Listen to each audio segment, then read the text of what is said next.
But let's get deeper into the Eagles, the latest from training camp.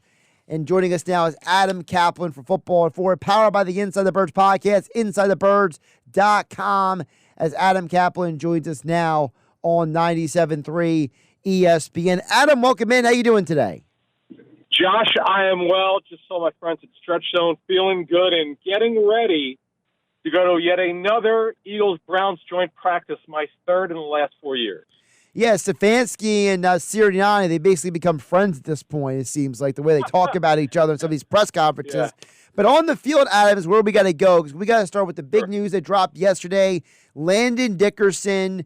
The good news is it's not going to be an injury that keeps him out for the whole year. But, Adam, get into why this was significant, because it was the history of Landon Dickerson that led to him being a second-round pick, and that led to, when he went down on Sunday, being such a concern.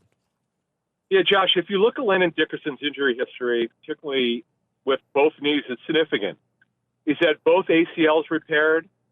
We know he had a surgery after the Super Bowl to one of his knees. He's had a meniscus in one of his knees trimmed. I'll get to that in a minute, what it means. And you just worry about this. As a matter of fact, I know Jeff and I are probably going to do a show probably tomorrow morning, just to further our discussion we had on Monday morning on Dickerson about just the roster and the future of the roster.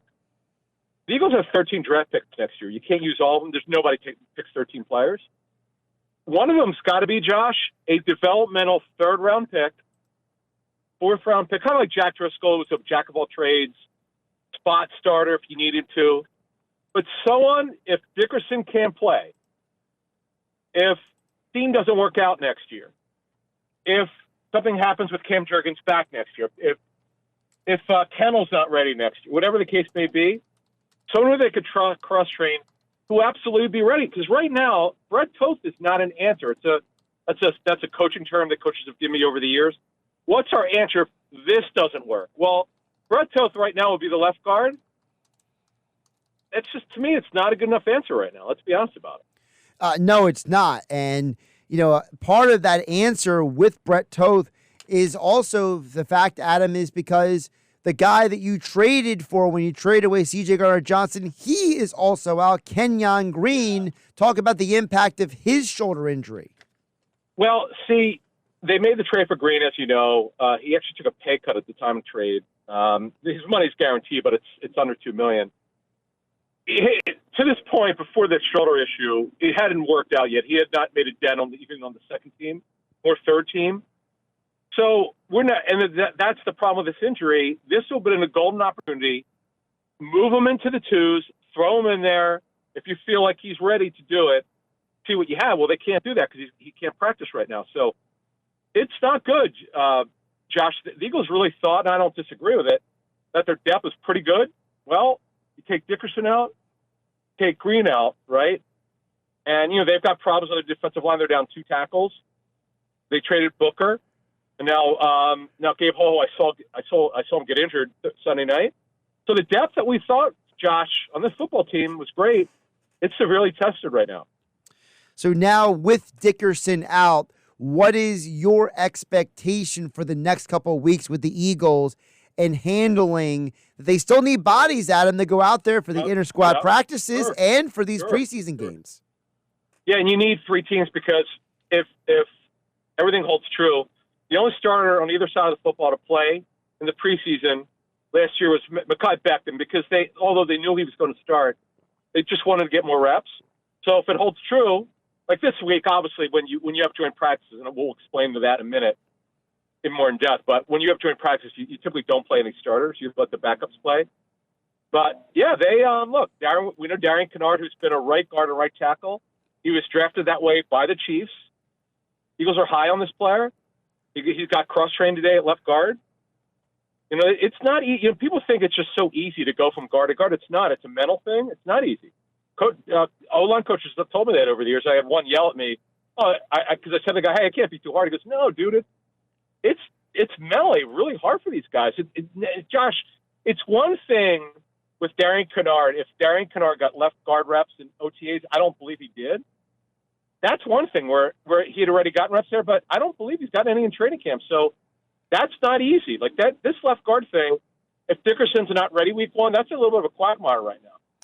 Talk with Adam Caplan, NFL insider at Caplan NFL on the X platform. Of course, Inside the Birds podcast, wherever you like, subscribe, and get your podcast. Make sure you are subscribed for the latest Eagles news and information as Jeff, Adam, and Andrew bring you each week. Also, InsideTheBirds.com. Adam, you mentioned the joint practices. Eagles, Browns, third time in the last 4 years. And, of course, Adam, let's talk about what to expect this week. All right, so tomorrow will be a heavier practice than Thursday. Thursdays will be lighter because it'll be 2 days for the game. The game is on Saturday.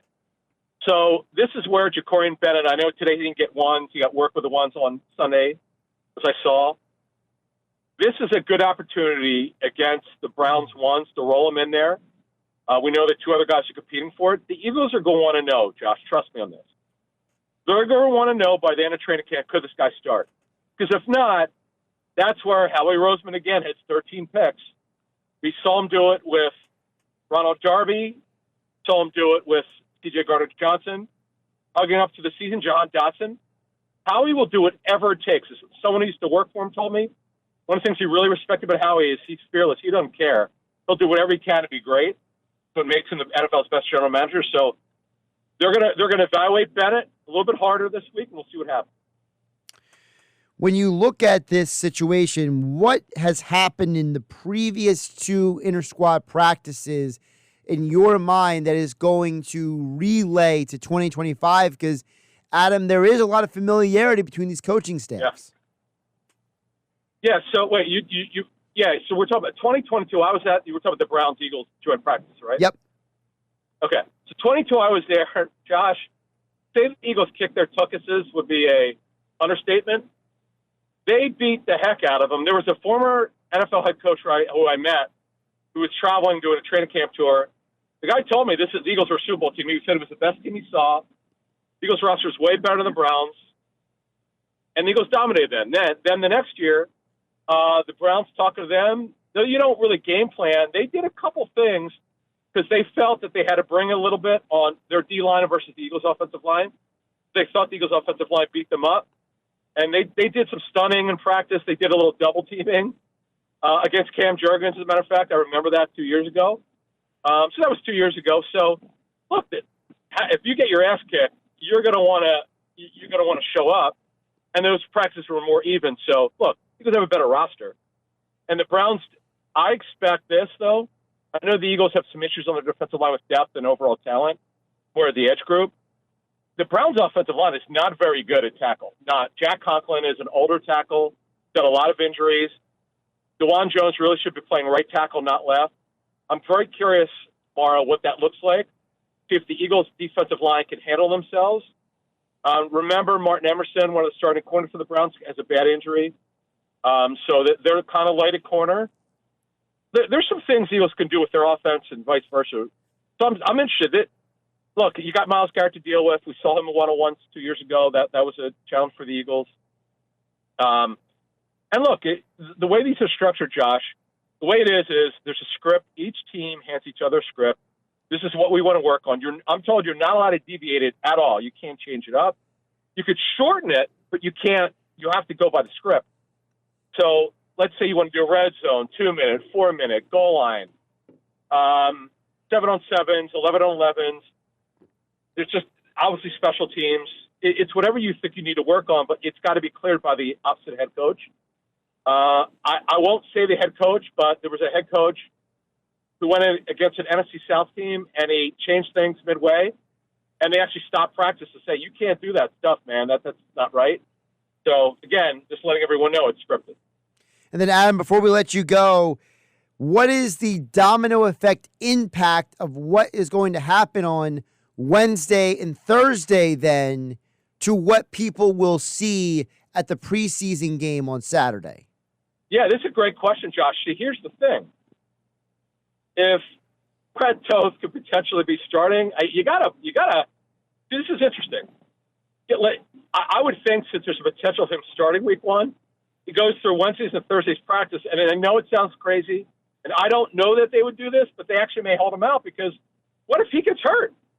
Or I don't know. You just can't. It sounds ridiculous to say this, but they actually can't afford him to get hurt because where are they? You got Darian Kennard now. Matt Pryor, as we noted on Monday Morning Show, has never started a game at left guard. I know he could practice there, but they got a problem there, Josh. This is where a trade would not surprise me at all because they need an insurance policy. Josh, the Eagles are absolutely capable of making another run, and you can't be serious. Like if you won 3 or 4 games out of Brett Toth, knock yourself out. But if Dickerson could have played for half a season, you just can't. Because remember, Tyler Steen's a first-year starter at right guard. Right. Jorgensen's coming off back surgery. And then you got Lane Johnson, who's 35 now. And my lineup, by the way, had a history of back problems. I'm not trying to jinx anything here. I'm just giving you the reality of this thing. Got to be careful here. You got to cover all your bases.